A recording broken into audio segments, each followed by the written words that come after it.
Pontiac, on behalf of your authorized Pontiac dealer, presents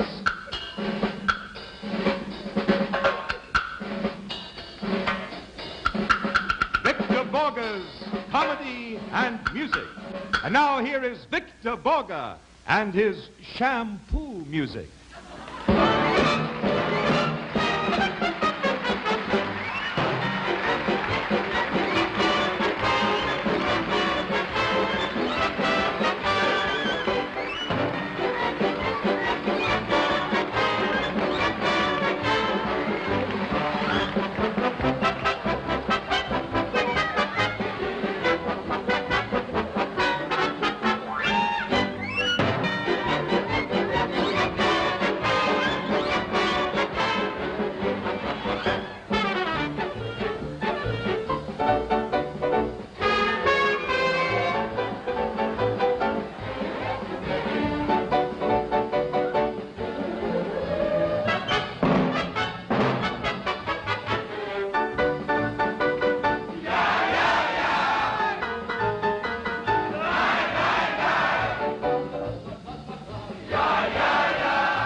Thank you very, very much, and good evening, ladies and gentlemen, and welcome to the Pontiac Show.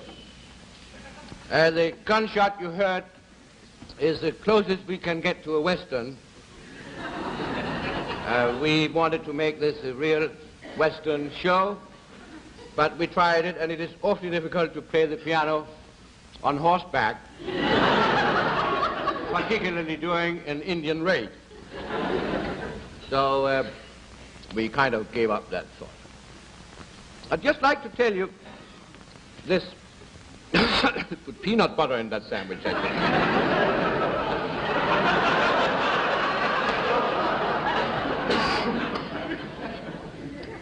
That many entertainers are asked what kind of cigarettes to smoke, what kind of food to eat, and what to do and what to do.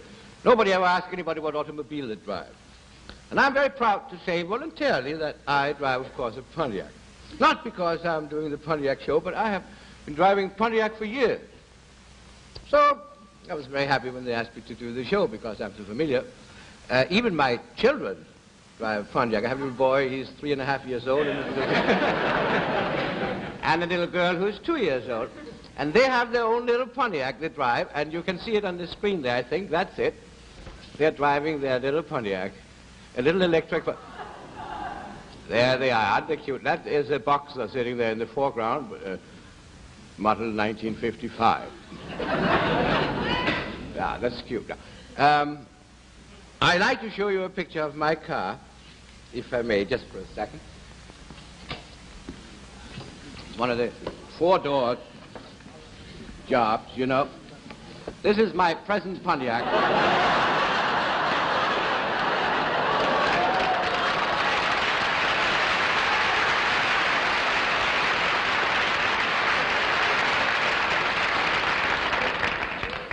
Of course, the bad thing about it is my wife is in it.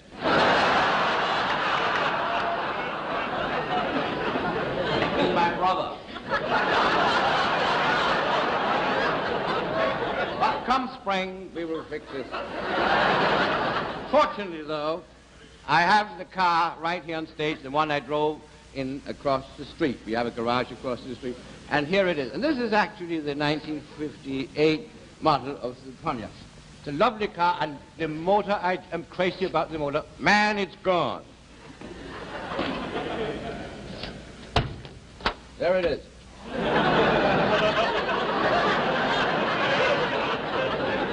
I told you it was gone, but nevertheless,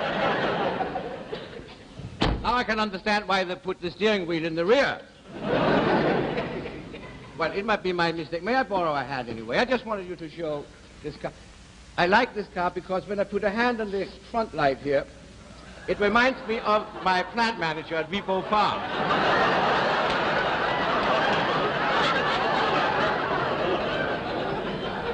Well, now you know as much about Pontiac as I do. And I'm very happy. Many people have wanted to be composers, and we all have a little feeling that we should compose, and we could if we only knew how. It isn't as difficult as you might think. Everybody thinks that we have to sit down all day long or sit up all night long. I don't know why you sit up at night and down at daytime.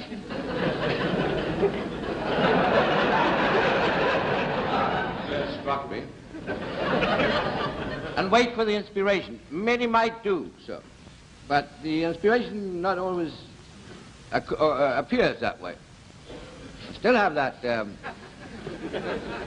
lovely arrangement in my teeth. I would like to take you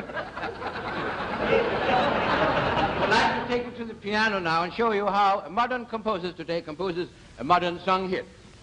He will have on the piano a batch of music, some old, some new, all kinds of music, a pair of scissors, and some glue in a big bowl like this.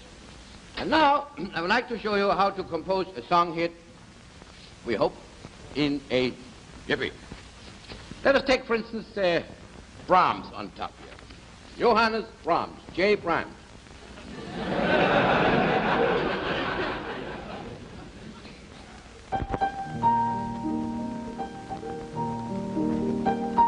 There's a lively one. That's too slow. Tchaikovsky. Peter Ilyich Tchaikovsky. This is something.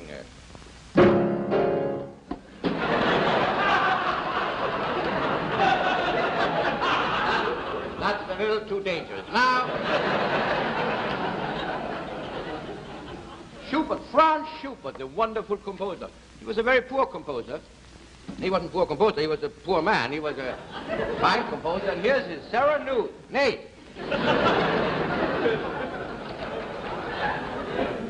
Well, I always have my glasses with me. You see, these are very lovely glasses. They're cut here, like Benjamin Franklin's, because I don't need glasses, so I can see over them when I look at them. But for now, I can get along without them anyway.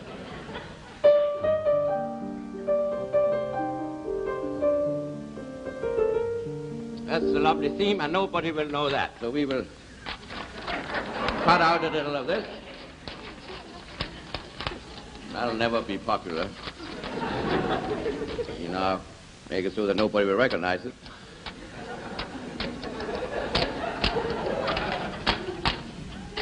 Fine. Now we have a little glue here.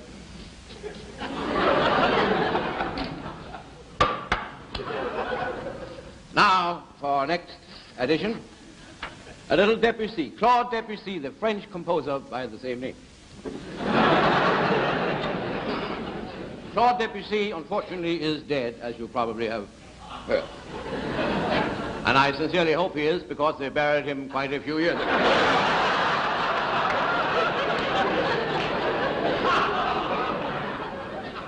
According to Ed Sullivan's column, of course.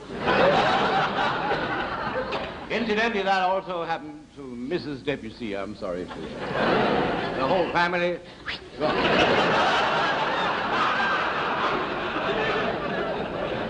They were lovely people, fine people, but that's the way it goes. Well, I don't care, I have my own problems.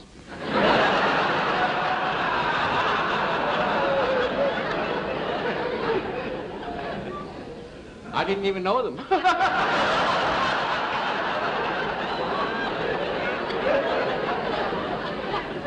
But I happen to know a couple who live here in New York, an elderly couple who knew them very, very well. They were very close to them like this, and they've known them for years. And they have told me all about it. It's very interesting to hear people sit and talk about such greatness being so far remote from them, and they really knew them well. Lovely. They hated them. Knew them well. Debussy.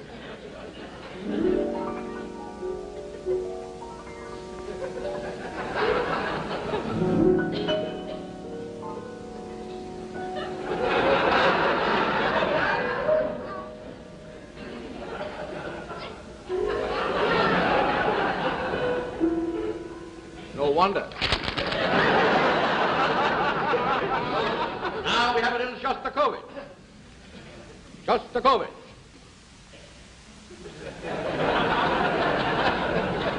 Just a moment.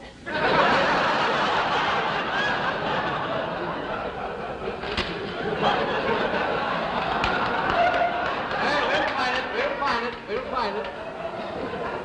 Now here's a little Mozart, the greatest of them all. Wolfgang Amadeus Mozart. Before I play this, I would like to show you a collector's item I have here. Very few people, which is the same as many few people.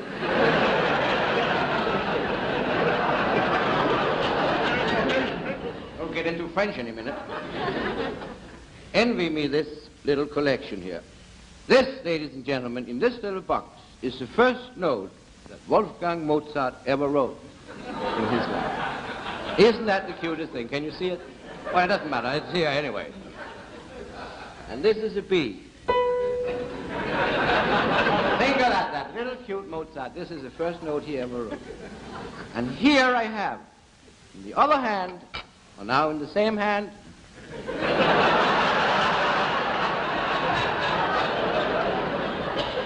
the last note Mozart wrote after 30 years in composing. Isn't that something? I'm thrilled with these two things. The second note is a C. And this is the last Mozart ever wrote. In other words, I have from his first note to his last note.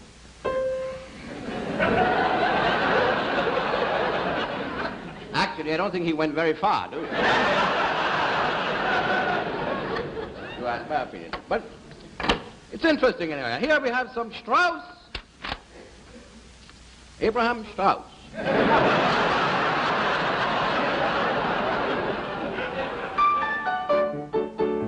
Oh, that's the same thing that always happens when I play that number.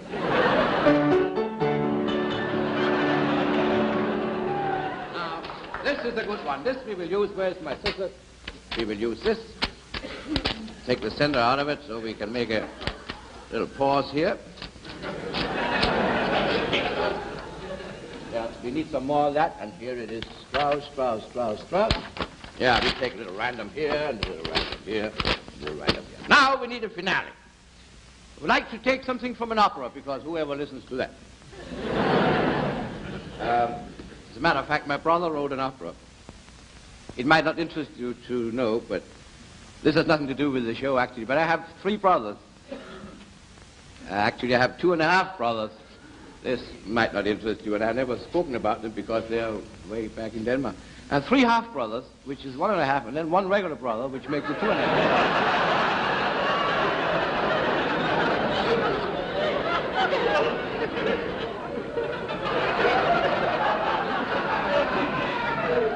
brothers, you know, he who used to be the tallest may soon be the smallest, because the one who used to be the smallest when he was little is little by little becoming the tallest. This is one of these things, you know, they grow. And with the exception of the one we used to call the little one, because he was smaller than the tallest one when they were little. None of them were particularly tall when they were small.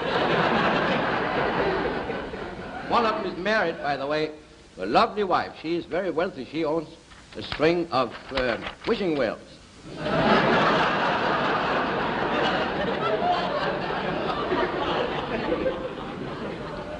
My brother was once arrested for impersonating a soldier. And that was embarrassing because he was in the army at that time.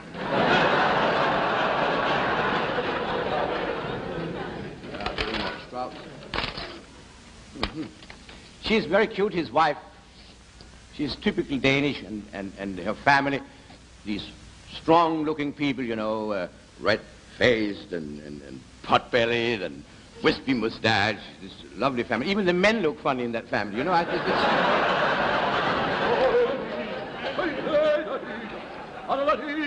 just made that up. Yeah. I have to play for you what we have here.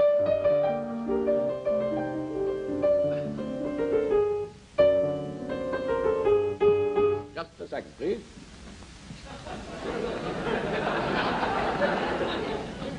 Oh, I need a B flat.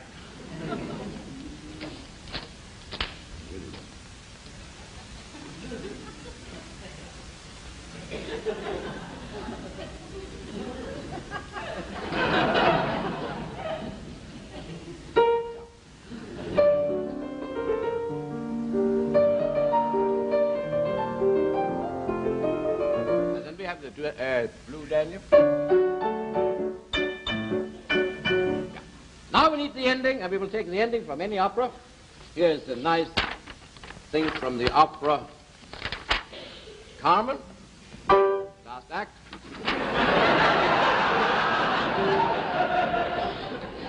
Here's what we have. Now I shall go over to the maestro and ask the orchestra to play it with me. This is the Blue Serenade by Strauss, by Schubert, isn't it? Yes, and the Blue Danube by Strauss. We will put them together, play it as a waltz, and call it the Blue Serenade by Schubert. Here's your score. Gentlemen, get over here.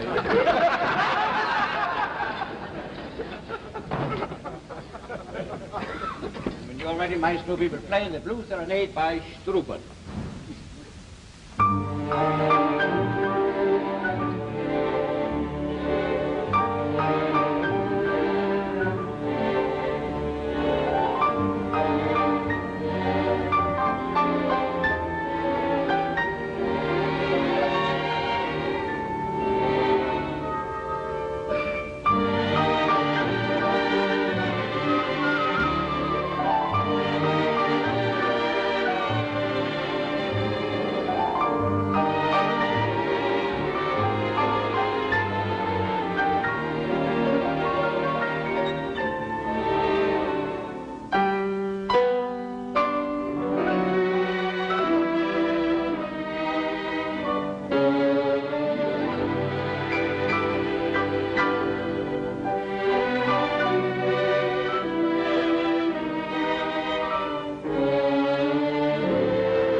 Bambi Lynn and Rod Alexander. It was a lovely waltz you were dancing.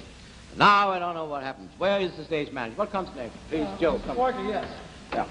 I'm all confused because they're rushing me, and what shall I do next? Well, we are doing a commercial back there. It will take 3 minutes, Mr. Borge. Oh, that leaves me 3 minutes. Can I practice a little bit at my piano? I'm playing the Chopin waltz, you know, and I never got it right. There's a piano backstage. Wonderful. We usually have about 3 minutes. Well, fine. Is he doing the commercial? Yeah, there he is. Yeah. Well, thank you very much. I'll see you.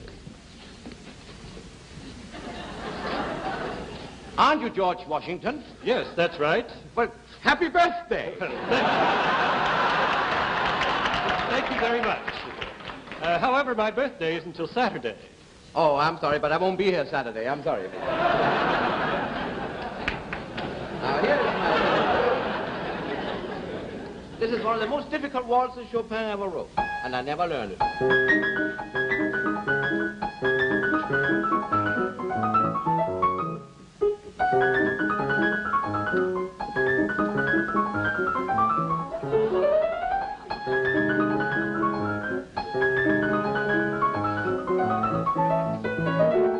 Pardon me, Mr. Borg. Oh, yeah, but hurry up. I have to practice.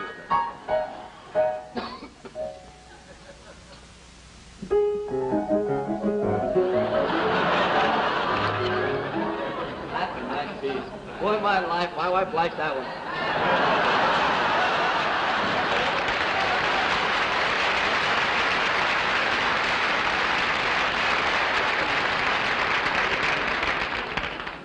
Still a difficult thing to do.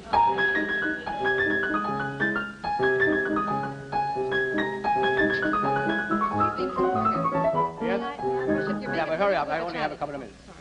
Oh, look at this. Now, this always happens in the middle of the show. They put powder all over you. It is absolutely incredible. Thank you.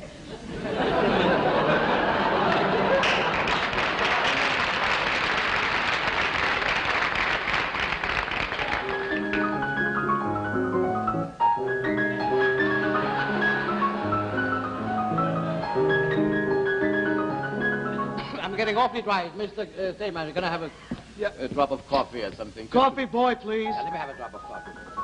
You know, rehearsing all day and then the show, you know, you just go, just a little drop of coffee. Do you have it? Yes. Well, thank you. Which one? Yes. Thank you very much. You're my throat. How long time do we have yet? You have about a minute, Mr. Borge. One more minute.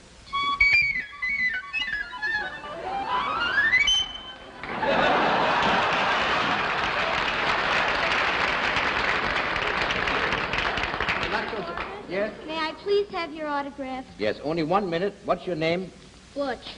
Butch. How do you spell Butch? B-U-T-C-H. B-U-T-C-H. B like in Butch.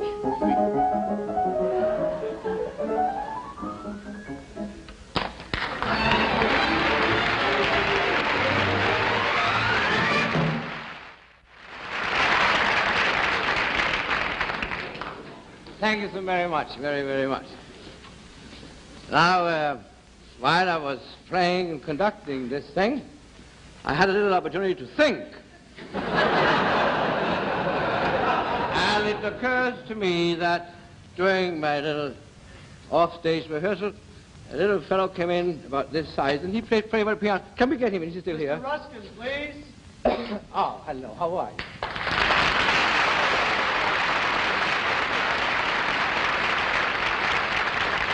Would you have a seat, please? There isn't much to sit down. For you, I mean, I have to sit further down. You just sit down a little. What is your full name? Abbott Lee Ruskin. Abbott Lee Ruskin. Uh-huh. How old are you? 12. 12 what? 12 years old. Oh. You married? Not yet. Well, have you ever given a concert? Have you ever played in public? No, I haven't. You haven't. But you are studying piano. I can hear from your touch that you must be pretty accomplished. Mm-hmm. Would you like to play for the audience here? I'd love to. You would? Well, then you must be pretty good. I hate to because I'm the wrong. You know, you have never been on a concert stage before? I have done it for years. And it takes a certain training, you know. You have to do the little tricks. You have to know quite a few things, and I'll show it to you. The simplest thing of... By the way, the pen you gave me is leaking. I'm giving you another pen here, which is not leaking. You see, always keep it in this pocket here.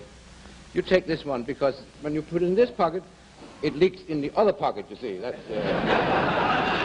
one of those things.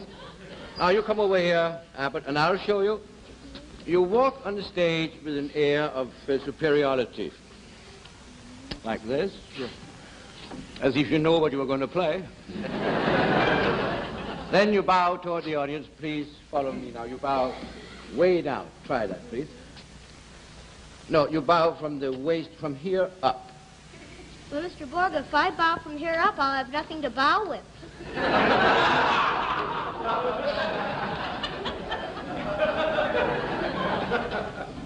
Well, how many fingers do you have? Because I'm not going to ask any more questions. 10. You'll be just as good as Benomozevich or Paderewski or all the great ones. Now you bow to the audience. You sit down. You lift your hand to demand quiet, right? Invariably, somebody will cough. You put your hand down, wait till they have coughed their head off, till they have coughed the nut, and then you try it again, right? This is a Steinway. Do you play Steinway? Of course. Of course, I'm happy to hear that. This piano was made by Steinway and Sons this afternoon. This is very lovely. The whole family work on it. Normally, there are 88 keys on the piano, but this has 89 because one of the sons is a little off.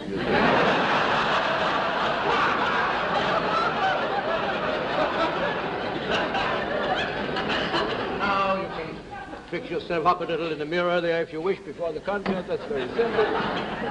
And now you're ready to play. And what are you going to play? Weber's Concertstück. Weber's Concertstück. Now, this is the thing I've been waiting for to hear for years. And now, I will take you over to our set, which we call the Concert Hall. And, ladies and gentlemen, Abbott Lee Ruskin will now come and play for you the Concertstück by Carl Maria... Maria, that's a female name, isn't it? Carl von Weber and his sister Maria. I get that. I give you now Abbott Lee Ruskin. Ladies and gentlemen, in Concertstück by Weber.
This is Milton Cross. In a moment, we're going to witness a debut performance. Mr. Victor Borge conducting the big, bold Pontiac in a suite for smart motorist and orchestra. The maestro is making his entrance. He pauses to greet the Pontiac dealer, bows to the audience. Mr. Borge has checked the score. The melodic lines of Pontiac's new direction styling, keynoted by the widest selection of the world's finest finish, lustrous lucite lacquer, the color-matched top-grain leather upholstery, one of 60 interior trim options. This whole symphony of Pontiac advantages at no extra cost. And now, Mr. Borge takes his place in the big, bold Pontiac.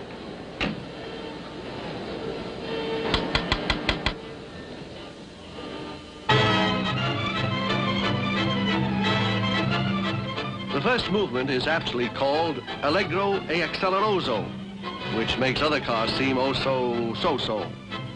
Just glissando from the toe cues the mighty Tempest 395 engine for an incomparable Pontiac crescendo of acceleration that turns sharp grades into diminished flats. The gently flowing second movement, Legato e Dolce, starts with a buoyant floating ride, lyric in character that continues to dominate even over the most staccato roads. This is augmented here by the harmonious new Pontiac ever-level air ride that floats you along on air. Mr. Borge terminates the movement with soft pedal smoothness. Pitch is completely controlled. After a brief horn passage, we are introduced to an intricate series of sharp and flat contrapuntal turns. Mr. Borge displays the stability of Pontiac's new aeroframe, which virtually eliminates sway and vibrato. The dynamic balance and crisp precision of control and cornering provide a triumphant expression of Pontiac's grandissimo superiority. And now Mr. Borge climaxes the work with a final burst of enthusiasm. And we hear the joyful conclusion. Pontiac is America's #1 instrument for the road.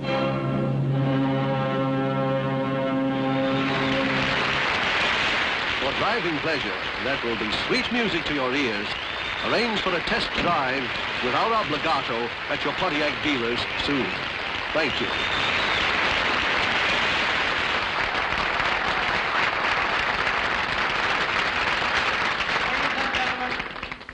Unfortunately, we went in so fast to the commercial that the people at home didn't hear the ovation that little Abbott B. Ruskin got here after his presentation of the piano, and I wish that you would once again show your appreciation.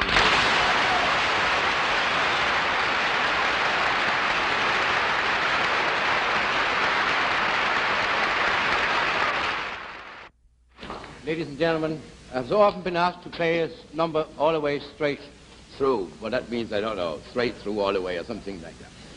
We have now chosen to play the 18th variation by Rachmaninoff of a theme by Paganini.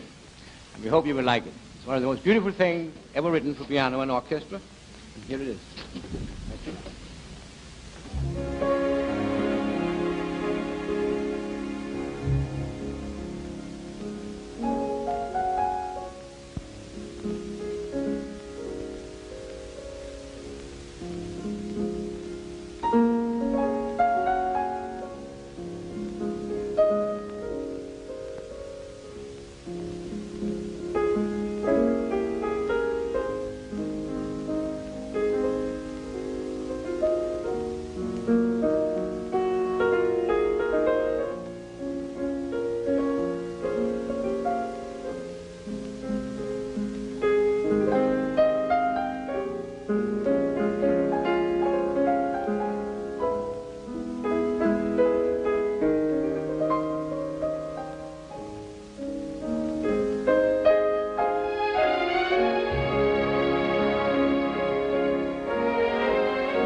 Well, ladies and gentlemen, everything comes to an end, and this is it. On behalf of my sponsor, myself, I wish to thank you for spending this precious hour of yours with us. I have a carload of Rockcornish hens sitting outside waiting. I have to take them to Denver tonight.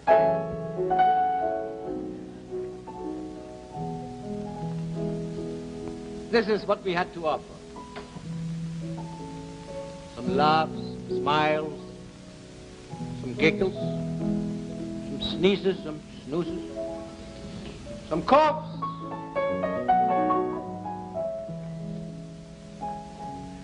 But when once in a while a handkerchief comes out to wipe away a tear from laughter, that is my reward. The rest goes to the government.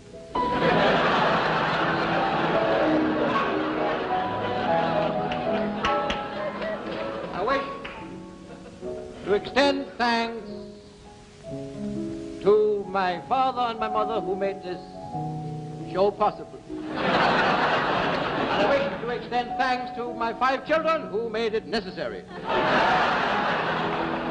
I hate to say goodbye after we have finally become so well acquainted, and I hope that we shall meet again. It might be a little early to determine where or when, but next time it might be in your neighborhood, your home, in space, on the satellite, or on the moon, who knows?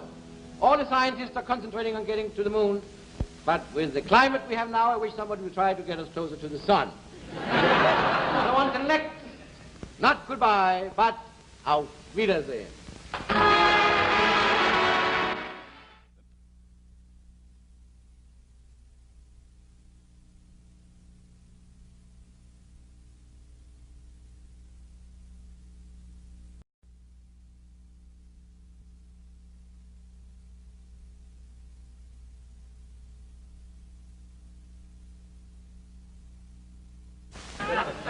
Pontiac, on behalf of your authorized Pontiac dealer, presents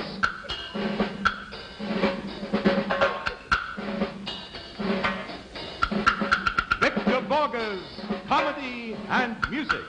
And now here is Victor Borge and his shampoo music.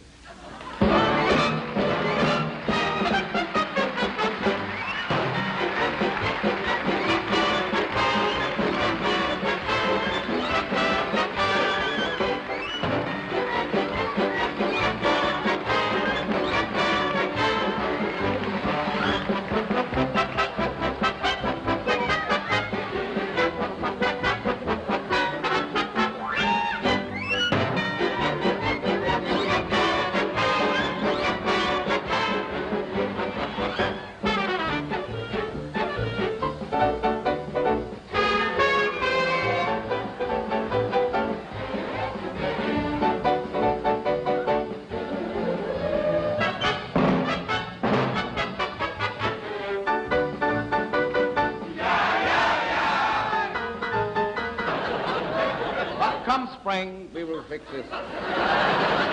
Fortunately, though, I have the car right here on stage, the one I drove in across the street. We have a garage across the street, and here it is. And this is actually the 1958 model of the Pontiac. It's a lovely car, and the motor, I am crazy about the motor. Man, it's gone. There it is.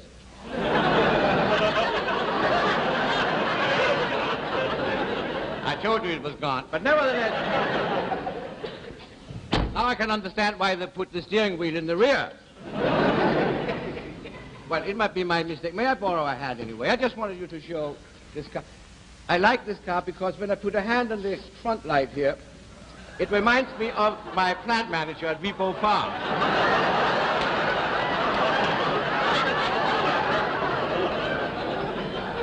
Well, now you know as much about Pontiac as I do. And I'm very happy.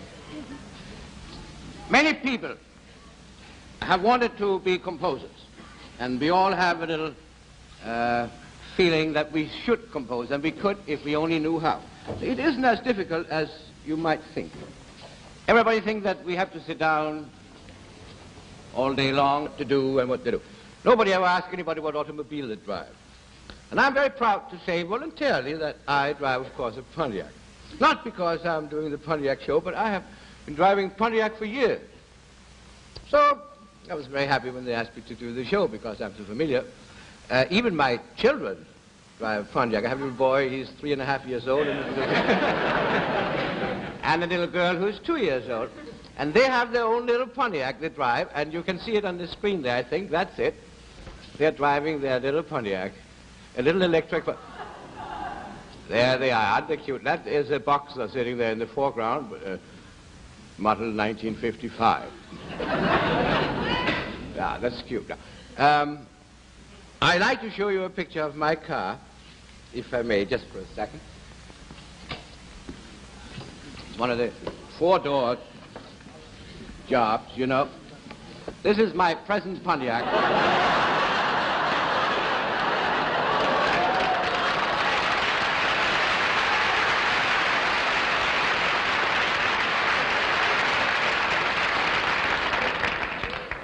Of course, the bad thing about it is my wife is in it.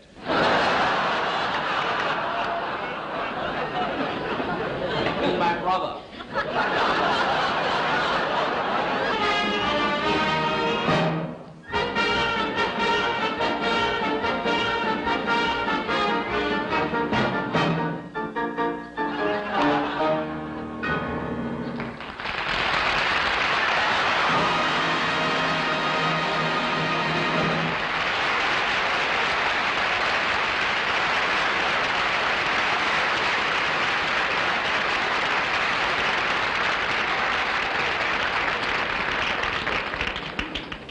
Thank you very, very much, and good evening, ladies and gentlemen, and welcome to the Pontiac Show.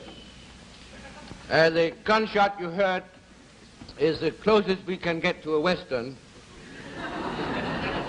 We wanted to make this a real Western show, but we tried it, and it is awfully difficult to play the piano on horseback,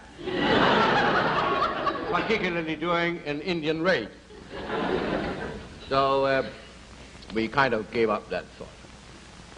I'd just like to tell you this. Put peanut butter in that sandwich, I think.